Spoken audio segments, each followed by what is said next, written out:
सब्ज़ाज़ार लाहौर में शेर के हमले में ज़ख्मी होने वाले बच्चे के वालिद को इलेक्ट्रिक रिक्शा फ़राहम कर दिया गया है। सब्ज़ाज़ार लाहौर में शेर के हमले में ज़ख्मी होने वाले बच्चे के वालिद को इलेक्ट्रिक रिक्शा फ़राहम कर दिया गया है। वज़ीर समाजी बहबूद पंजाब ने इलेक्ट्रिक रिक्शा फ़राहम किया है। सब्ज़ाज़ार लाहौर में शेर के हमले में ज़ख्मी होने वाले बच्चे के वालिद को इलेक्ट्रिक रिक्शा फ़राहम कर दिया गया है।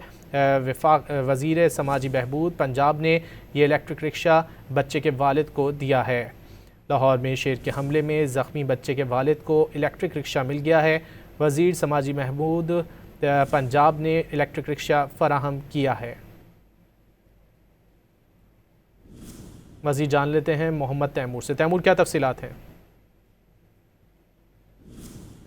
मोहम्मद तैमूर से रब्ता करने की कोशिश कर रहे हैं। सब्ज़ाज़ार लाहौर में शेर के हमले में ज़ख्मी होने वाले बच्चे के वालिद को इलेक्ट्रिक रिक्शा फ़राहम कर दिया गया।